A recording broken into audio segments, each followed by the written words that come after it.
Okay then. I got update number 12. Probably not a lot on this one, but this thing got moved into here. I think I've had this since I was like 6 or something. It was just in my bedroom instead of in this room. A bunch of junk on the walls in here, but this is actually clean.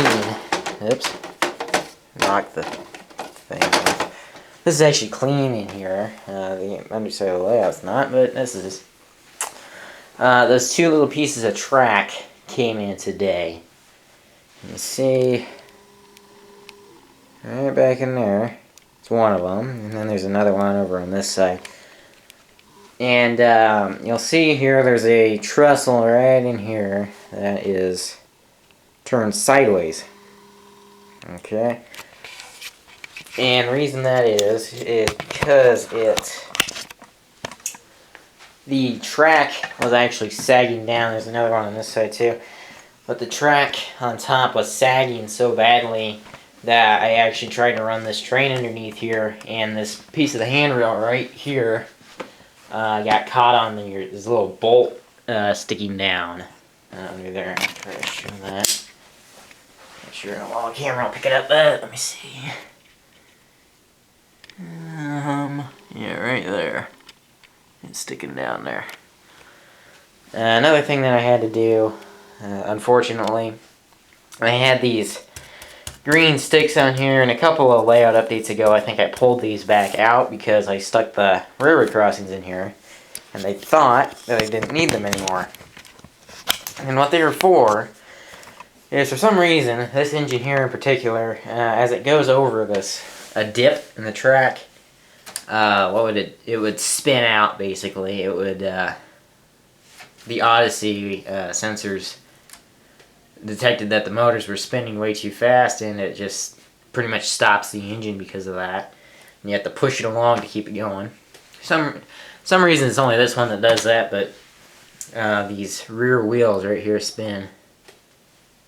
So I had to stick those under there, and you'll see that the railroad crossing is now levitating because of that. Another thing I should have mentioned maybe last time is when I'm sitting on here, the newest engineer's chair versus the old. Let me show you here. There you go, the old chair. And this thing right in here, this is my lap counter thing right here with this. Here, I replaced the LCD screen on that thing. I had this one in there, and it looks exactly the same, but this one blew up for some reason, and it don't work right anymore. Another thing that I wanted to talk about is these engines. Now, I mentioned in the video yesterday, I think I put out follow-up to the review, or something like that. They have what I think is a design flaw somewhere on these circuit boards that if you put this thing in reverse, at either in the middle of a lash up somewhere or at the back of a lash up, the horn and the crew talk and the bell will all work through this engine, and through the front engine. I have a video about that I'll link in down below, and apparently this happens with AC6000s too. Probably happens with quite a few different engines, actually. With the AC6000, it's the same problem.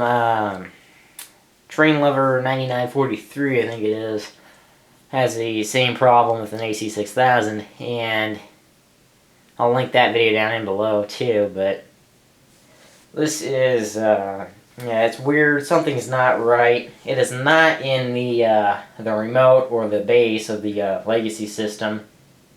And the reason why I say that is because I can lash up any of these other 6 engines back here in the back in reverse, and it works just fine. It's this particular engine.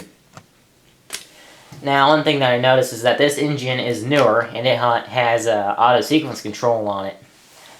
And this, when they went through and they set everything up for automatic sequence control, one of the things that they had to do was pretty much redo every single circuit board inside of this engine the motherboard, the soundboard, pretty much everything inside our radio board, possibly. Well, actually, probably the radio board had to be redone, and it's probably in that radio board that is screwing this up, because it has to do with the way that it's receiving signals, and for some odd reason, it's only when it's in reverse.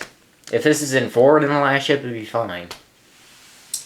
So I know this happens with these SD70s, the AC6000s, and I would like somebody else to probably try some other engines, for example, like the newer ES44s, like the Norfolk Southern Heritage ES44s.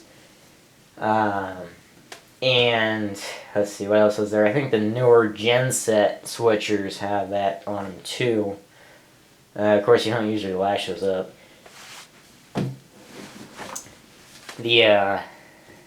Let's see, I don't know what else there is really. I haven't been following that, but there's probably quite a few different engines that could have this problem.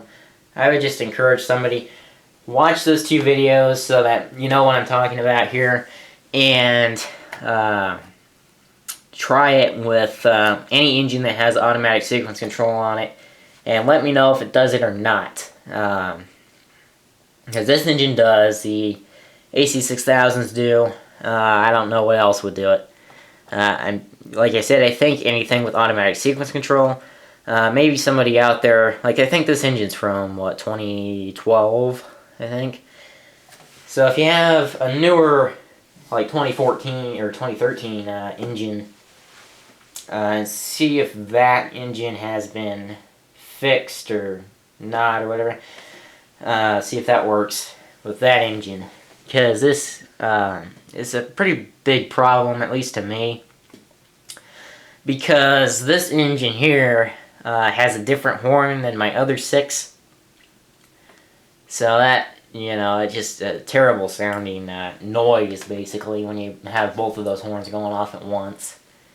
It wouldn't be so much of a problem to me if I had the same horn on this engine and all those other ones. Yeah, well, it would be a problem if, because you've seen me, I've done lash-ups where I put a couple engines in front and one in the back of the train, and that might be a bit of a problem. So, I would just encourage people to try that with their different engines, because you never know what ones. Maybe there's a certain point where Lionel actually fixed this problem, and I don't know if because there might be newer engines that are, you know, this is fairly new, 2012 I think on the, I don't remember, it was either 2011 or 2012. Well, we ordered it in 2012 anyway, and we got it in 2012, so, or was it 2013? I don't know. Something like that. Yeah, we got it in 2012, so maybe the newer 2013 engines don't do this, but I mean, the AC6000s do. I'm not sure how old those are, really. Probably about as old as this engine, possibly. I'm not sure. But anyhow, if you have engines with auto sequence control, I'm not particularly worried about steam engines, because you're probably not going to really lash those up in reverse, but try it with your diesels and see what you get, because it could be interesting what it does. And I know I'm not the only one with the problem, at least, so anyhow, that's it for now, guys. Bye.